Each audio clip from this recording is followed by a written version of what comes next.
Alright, chat. Let's finish up with something enjoyable. And yes, we are finishing off with Nick's new video. Basically, the U.S. hockey team versus USSR hockey team. Let's do this. We need a good one to end on. In the words of Mike Tyson, everybody's got a plan until you punch him in the face. Today we're talking about the Cold War on Ice. Ladies and gentlemen, one of my favorite movies of all time is the Disney movie Miracle. If you've never seen it, the quick and dirty synopsis of the entire movie is basically the Soviet Union Red Army hockey team was undefeated for like ever. They'd won all the Olympic medals. They were winning all the world titles. They were absolutely the best hockey team on the planet, allegedly. Yet the 1980s American Olympic hockey team managed to band together a bunch of college students, and they somehow managed to pull off the miracle on ice by, shedding their egos and coming together to work as a team to beat the Soviet Red Army hockey team. It's a great movie. It's very Wait. Wasn't there a movie before Miracle called like Miracle on Ice or something that starred Kurt Russell? That was about this? Am I crazy? Why am I thinking there was yeah, that's my fault. I haven't seen it, but I thought that there was a Kurt Russell movie that came out before the Disney movie. Okay, yeah, it was doing more or less. Okay. I just want to make sure I wasn't losing my mind. I thought I distinctly remembered vaguely seeing a commercial or something about that. Well, Mighty Ducks, yeah, kind of did, but Mighty Ducks was different. Yeah, the Mighty Ducks one was completely different. That was more of an evolution of the Mighty Ducks. Shut up, Alex. Inspiring. It's got a real Disney appropriate message, but in that movie they're showing off all the highlights of the Russians, and the coach is explaining how undefeatable this Russian hockey team is. And part of this is the one with Kurt Russell. I thought that the one I'm thinking of, I thought Kurt Russell starred as one of the hockey players. Maybe I'm just confusing it. Maybe I'm confusing this one. Maybe I'm confusing the Disney movie with the other movie. Because I thought for sure the older movie, Kurt Russell actually starred as one of the hockey players, not the coach. So maybe that's what I'm confusing. And Batman, thank you for the follow. For that movie, they go in to explain how the Soviets keep coming over every single year and playing all the American NHL professional teams, and they beat up on them too. But what the movie fails to mention, and probably because it does not have a Disney appropriate message, is that there was one NHL hockey team that not only did not get beat up by the Soviet Red Army team, but whooped their ass so bad that they tried to quit mid-game, and then they had to force them to come back out and continue playing. And that team is the 1976 Philadelphia Flyers, aka the Broad Street Bullies. But first, a word from our sponsor. This video is brought to you by Henson Shaving. Why is a guy with a beard promoting a razor company? Because I gotta separate my beard from my chest hair somehow, homie, okay? The chest hair is connected to the belly hair, which is connected to some other hair that goes up my back, and then it goes to my head, and then I'm not gonna walk around my whole life living like a circle of hair, okay? Anyways, Henson Shaving, family-owned precision machining company that was originally making parts for like NASA and the aerospace industry. And then one day they're like, what if we just precision machined a razor that was super nice that you could buy one time, it would last you your whole life, and then instead of buying $18.99 Gillette cartridges, you could spend like $7 on 150 razors and be good for a couple of years. So that's what they did. They built a product that looks cooler, it works better, it's actually cheaper than the competition, and the best part of all, it's built with the old school mentality of you're gonna buy this for life. As opposed to the competition that's going out here doing dumb shit like putting gel pads on the razor head so that the razors get all gunked up and disgusting, and then you have to go out and keep buying new refills to shave your face. Maybe that's the one I'm thinking of, the Steve Gutenberg check one. out Henson Shaving. I'm gonna have a link and a discount code Hey, down below. Yeah, LaRook, I'm waiting to hear that because how many of the U.S. hockey teams are comprised of Canadians? Like, there's gonna probably be quite a few Canadians on those teams. Maybe Revan, but I mean, let's face it. Hockey is Canada's national sport. Okay, the US has got baseball and football. Canada got fucking hockey. Okay? Back to the video. But to understand this full story, we need to start from the beginning. In 1967, the NHL was expanding. They were going to add 6 new hockey teams, and one of those teams that they were going to add was the Philadelphia Flyers. Now, the men that are responsible for the founding and the financing of the Philadelphia Flyers hockey team are not hockey players. They are just straight up business guys that think that this could be a worthwhile venture to make a bunch of money. Now, this might not seem really important, but it actually is the most important part of the story, and it changes the face of hockey as we know it, because you have to realize at the upper echelons of management at this team, there's nobody that's actually in it for the love of the sport, okay? They're all in it for money, and the money comes from winning. Okay, if you're not picking up what I'm putting down, I'm trying to tell you the Philadelphia Flyers is going to have some real loose morals when it comes to how that winning gets done, okay? Tradition, Nice. sportsmanship, put all that shit off to the side. We're trying to make money. I'm talking about this. So they go in, they have their first season, and at It's this a way to point in do time, it. with all these new hockey teams coming in, there's kind of this stigma around all the new hockey teams that, like, these are the JV Or Elwind, I forget its character's name, but from 3 Men and a Baby. Rax, maybe once upon a time, not anymore. teams. They're not actually part of the NHL. They're not as good as the OG NHL teams. And because of that, at this point in time, whenever one of the original NHL teams is playing one of the expansion teams, there's kind of that extra incentive to perform exceptionally well in front of everybody and kind of beat up on the new guy. Despite that, the Flyers go into their second season and they actually end up making it to the playoffs where they're going to be playing the St. Louis Blues, and the Blues go in there and literally physically beat the shit out of them, and then that's how they won the hockey game. At which point the Flyers are like, write that down. It's hard to play hockey after you get your ass kicked. So at this point, the Flyers management proceeds to do what I can only describe as essentially building the Monstars from Space Jam. Those little pipsqueaks just turned into superstars. Suffering succotash. They're monstars. In the draft that year, there's this young hotshot college player that's like really, really good by the name of David Clark. The problem is nobody wants to draft this kid because he's a diabetic, and apparently everybody thinks that that's going to be a huge issue when it comes to him playing hockey at the highest level. So the Flyers go out to like the best diabetic doctors in the country, and they're like, hey, is this true? You know, what's the deal? Is this going to affect his performance? And the doctors are like, no, if he follows his protocol and eats and does what he's supposed to be doing as a diabetic, he's going to be just fine. So the Flyers draft him. So now the Flyers have their star. They have their Peyton Manning. They have their Brett Favre. And the best part is he's got an axe to grind because no other team was willing to stick their neck out for him. So this dude is 100% going out there. See, this, ladies and gentlemen, is what you would call motivation. See, he has some motivation to show all these other hockey clubs that decided to pass him up because he's diabetic. It was at this moment that he knew. He fucked up.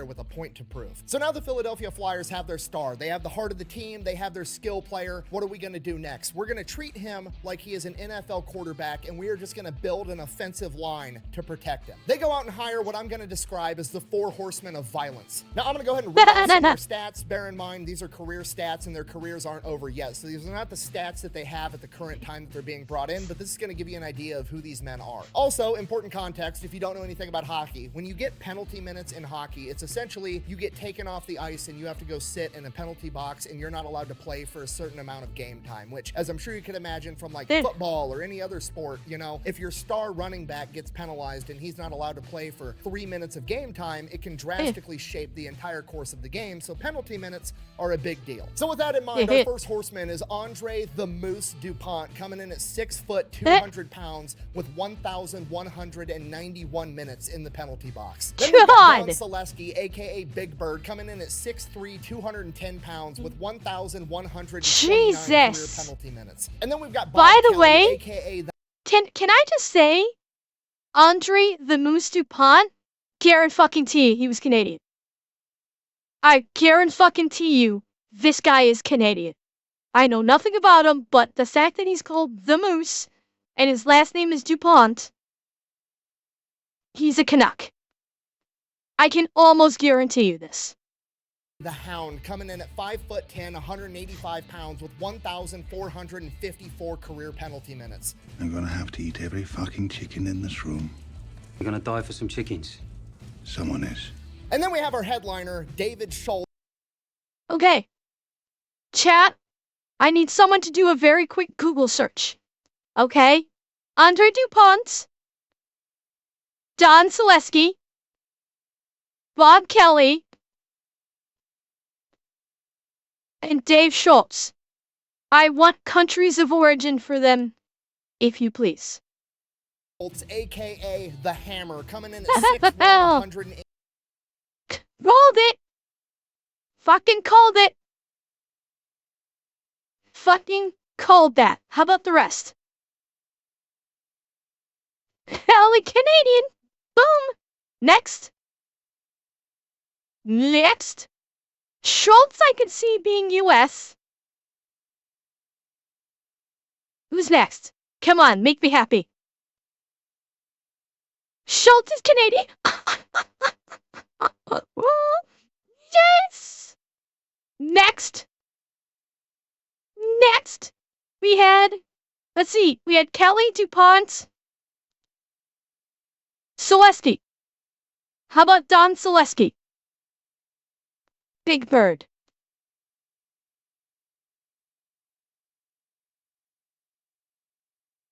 Selesky, come on. Say it proud.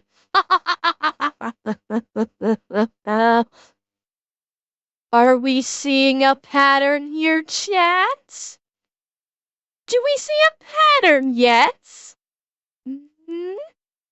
Our headliner, David Schultz, aka the Hammer, coming in at 6'1", 185 pounds with 2,294 career penalty minutes. Okay, this man still has the record for the most amount of penalty time in a single season at 472 minutes. 8 hours of penalty time in a single season. The man could have watched all 3 Lord of the Rings, the director's cuts, while he was sitting inside the box. In a single season, he once got in 34 fights, okay? A, that's a lot of fights, but B, to put that into perspective, at that point in time, the team average for the rest of the league was 30 fights for the team collectively, and this guy got in 34 fights by himself. He literally once got in a fight while the referee was on the ice announcing how many penalty minutes he had to serve for the fight he just got in 30 seconds prior. And as a cherry on top, they hire a new head coach by the name of Freddie the Fog.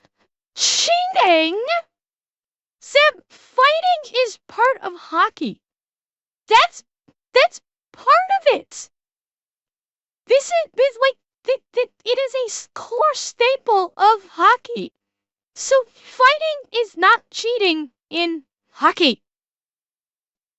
Shiro, a former boxer and philosopher that primarily studies Sun Tzu and Alexander the Great. Okay, if you're not picking up what I'm putting down, the Philadelphia Flyers are basically just planning to go to war, and David Clark is probably the safest man in the NHL at this point. So for the next couple of seasons, the Flyers go out and they literally just start beating the shit out of the enemy team. So much so that they almost immediately get the nickname the Broad Street Bullies, and all the other teams and their fan bases hate the Philadelphia Flyers. It gets so bad that there's like actually newspaper articles and shit where the newspaper is telling locals from different cities whenever the Flyers show up for an away game, the Philadelphia Flyers are coming, lock up your wives and kids. Had your kids, had your wife. But the management of the Philadelphia Flyers doesn't really give a shit, because guess what? All those other teams aren't the ones that are showing up to watch the Philadelphia.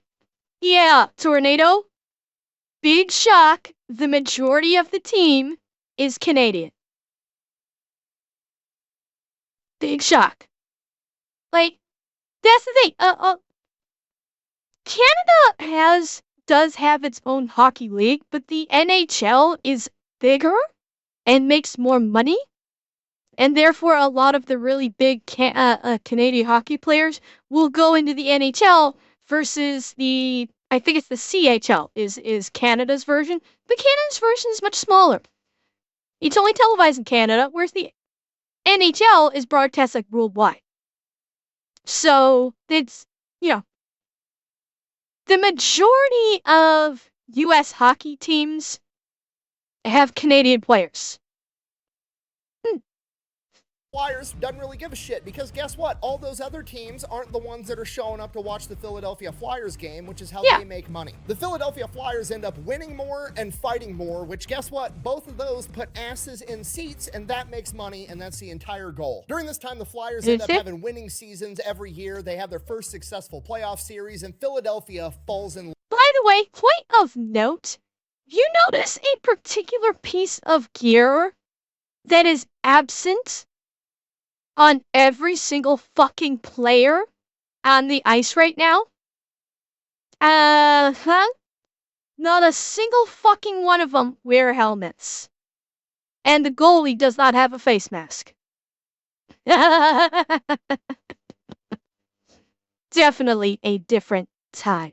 And winning seasons every year. They have their first successful playoff series, and Philadelphia falls in love with the Broad Street Bullies. And while the winning and fighting alone is probably enough to fill out an entire stadium, it's more than that because the Broad Street Bullies become like cultural icons in Philadelphia. It becomes well known to all the Flyers fans that after every single home game, the Flyers are going to be going across the street to their bar, Rexy's Bar and Grill, and you can actually go drink with your home team after they win a game. Nice! And then every weekend, the Flyers are going out drinking and playing slow pitch softball. So not only could you go and watch your team win and fight, but you could literally go have a beer with them at the bar and then show up on the weekend and play beer softball the entire time. Like Philadelphia. Oh, that would be falls in love with awesome. these dudes. Like these are not just the people they look up to. They're like their friends. These guys are family to the entire city. But just because the team's winning doesn't mean that that entire sport's going to become more popular and you're suddenly going to care about hockey because your local team has a good record. Bullshit, okay? I was alive in 2008 when Michael Phelps went over to fucking China and swam really good, and all of a sudden the entire country of the United States pretended that swimming was awesome. Okay, I was there. I saw it with my own eyes. One day, nobody gave a fuck about swimming. The next day, the news came out and was like, hey, have you guys seen this fucking stoner with arms down to his ankles that can swim faster than most Americans can run? He's winning a bunch of gold medals in the Olympics. Suddenly, swimming was the shit. Okay, don't tell me when. It's a lot of it depends on how it's promoted in the media.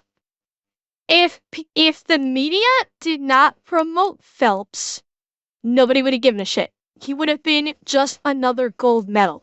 Kinda like how it's all the optics. Yes, that was Snoop Dogg. It's all about the optics and how the media promotes him. Think about it. The guy from Turkey who did the shooting competition got nicknamed the Hitman because of his stance in the last Summer Olympics, because of the way he did his shooting.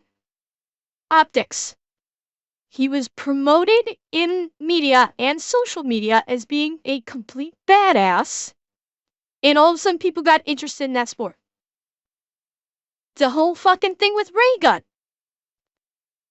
got promoted in a bad way, and everybody knew about it, and everybody suddenly wanted to know about breakdancing in the Olympics, even though that was no longer going to be a thing. So it's all about the optics and the promotion of it by the media and by certain social media accounts. That is, oh fuck, I accidentally jumped. God damn it, I hate when I do that. That's how it works. Where did I just leave that at? Shit. Where did I do that? Son of a bitch. I think I was here. More money means better players. Pick up future players are going to go out there, beat everybody up, get them nice and soft. Okay, yeah, here we go. Right about here. Okay. I saw it with my own eyes. One day, nobody gave a fuck. Down to his ankles that can swim faster than most Americans can run. He's winning a bunch of gold medals in the Olympics. Suddenly, swimming was the shit. Okay, don't tell me winning doesn't matter. So things are going great for the Flyers franchise. They've got more money. More money means better players. So they go out and they buy some more skill players to help out David Clark on the offensive end. They pick up future Hall of Famer Bill Barber and Reggie the Rifle Leach. Hang on. Where's that ass list someone put out? Billy Barber, Canadian. Where's Reggie Lee in there? I don't see Reggie Lee in there. So Billy Barber's Canadian. What about Reggie Lee? Huh? Someone find out about Reggie Lee, please.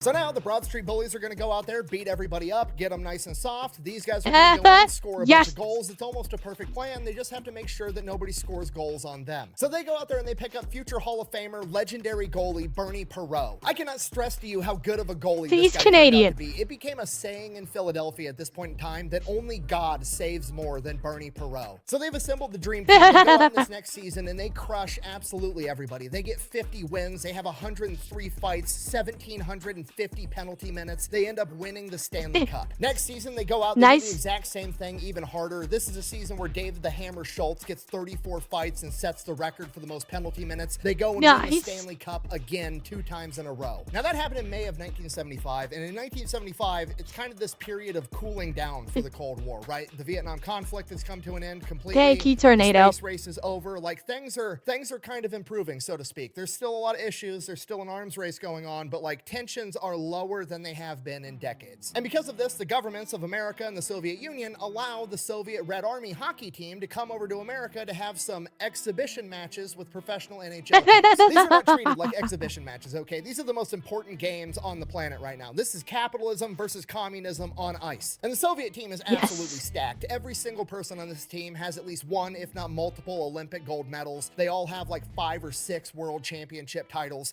They're a good hockey team, as much as it pains me to say that, but it's the truth. Uh-huh. They're a good hockey team. Will they beat the living fuck out of someone on the ice? Truth. He said it! He said it! So in December of 1975, the Red Army team comes over to America and beats the New York Rangers 7-3. A couple weeks later, January 8th, 1976, they play the Boston Bruins, complete blowout 5-2. And now the only team they have left to play 3 days later on January 11th, 1976, is the Philadelphia Flyers, the back-to-back Stanley Cup champions, and the entire world is watching. People that don't even know hockey, understand it, or have ever cared about hockey in their entire lives are tuning in to watch this game. This is a cultural fucking event. People that have never cared about hockey in their entire lives are suddenly Philadelphia Flyer fans. People that have watched hockey their entire lives, that have hated the Philadelphia Flyers for years because they are the villains of the NHL, are now suddenly rooting for the Philadelphia Flyers. They're no longer the villains. They are the anti-heroes that America needs to go out and shut down the Soviet Red Army team. Big problem. Yeah, because when it's our own teams, they're the bad guys. The Russian team comes in.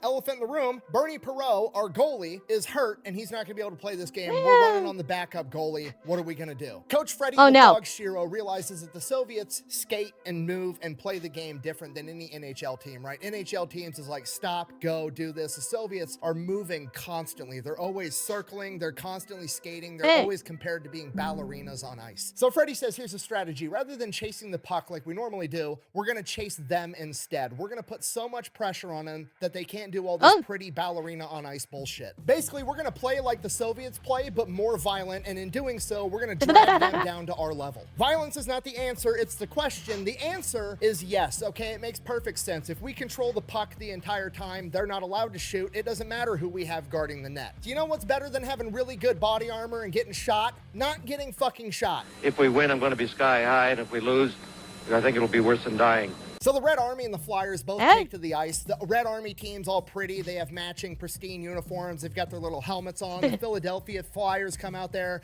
no helmets, no teeth, complete fucking goon squad. They go out there, they stick to the plan. They start beating the shit out of the Soviets. And when I say them, I don't just mean like the big enforcer type dudes like Dave Seth. No, every single player on the Flyers team is playing super aggressive hockey, even their skill players. The plan is working exactly how they intended. The Soviets have like almost no possession time with the puck. Out of the first 13 shots of the game, the Philadelphia Flyers took 12 of them. Right out of the gate, the Soviets are getting absolutely fucking smoked, and they have no answers for the Philadelphia Flyers. So Karmalov, the Soviet team captain, their golden boy, their main character, goes out there. He gets checked when he has the puck. Wasn't even a hard check. Wasn't worthy of a foul. Wasn't anything. The dude flops like LeBron or some soccer player hoping to get a foul. Oh my God. He lays there on the ground crying, hoping the referee's going to call this foul. The ref basically has to go over to the Soviet coach and is like, that was a clean hit. I'm not calling it. Tell your guy to get the fuck up or I'm going to hit you with a delay of game. So the Soviet coach throws a fucking hissy fit and tells all of his players, we're done playing this game, head out to the locker room. And the Soviets fucking leave. They bounce. We're like 11 minutes into the game and they just fucking dip. It's still 0-0. And now the world is not going to have answers on who's actually the best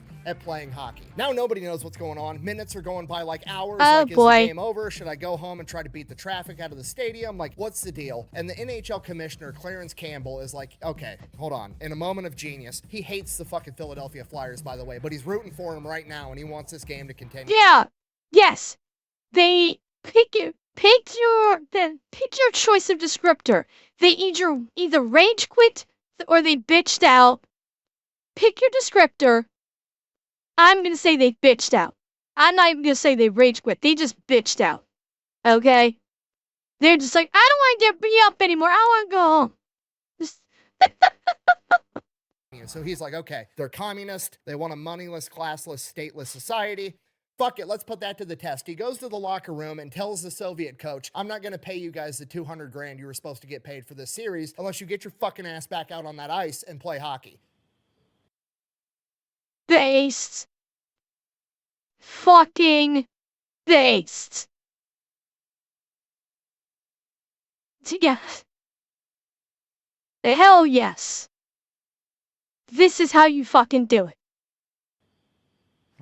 And just like that, the Soviets magically decided that they were going to go back out there and finish this hockey game, okay? Capitalism just won in real life. Let's see if it can win on the ice. The game starts back up. Yeah, it 17 was. seconds in, Reggie the Rifle Leech scores the first goal. 5 minutes later, they score another goal. They've had the puck pretty much the entire time. They're absolutely dominating the Soviets. So obviously, how can we add insult to injury? So Joe Watson, one of the lesser-known Philadelphia Flyers, dude was on the team that won the Stanley Cup this year, and he only scored 1 goal the entire season. He goes up, he scores a goal on the Soviet goaltender that is supposedly the greatest goalie on the planet at this point in time. Everybody in the stadium, except for the Soviets, the crowd. And now the Flyers are officially turning the Soviet Red Army hockey team into their fucking bitch. Yeah, Silver, yeah, I didn't say anything, but it did for me too. Yeah, I literally watched that video today. Yes, I heard the line from Badger going off into my head too. And it's okay. Oh yeah, they have literally turned they have turned the Red Army into their bitches. They did it from the first moment the skates touched the ice. Okay, the very moment they went out on the ice. The Flyers walked out there and just went, "Chew all my bitch right now." And there's no other way to describe it. They fucking owned them. Oh hell yeah, Mosley. The United States of money.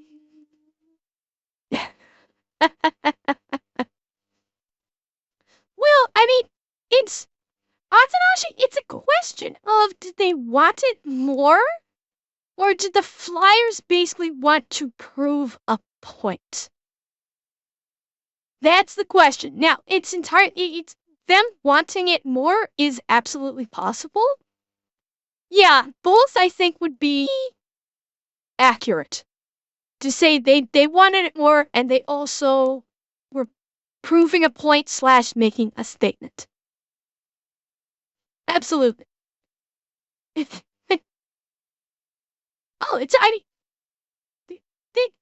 Okay, Zax. Yeah, like they basically, this was an old school shoving their head in a dumpster. And it's fucking glorious.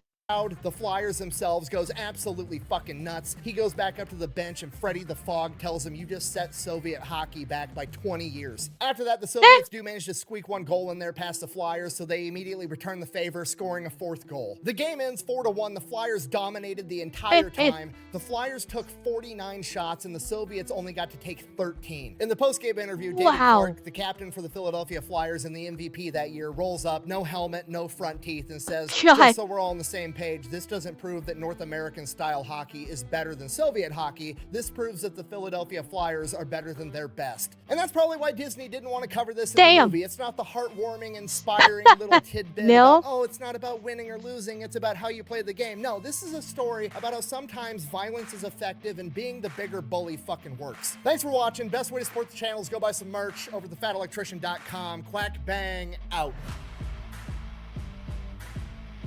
And then, as a thank you to the Philadelphia Flyers for effectively saving the day, they went and changed all the rules in professional hockey to more heavily penalize fighting and violence, and it basically ended the Philadelphia Flyers' success and their 3rd run for a Stanley Cup. Canadians are just Midwesterners migrated north, so you say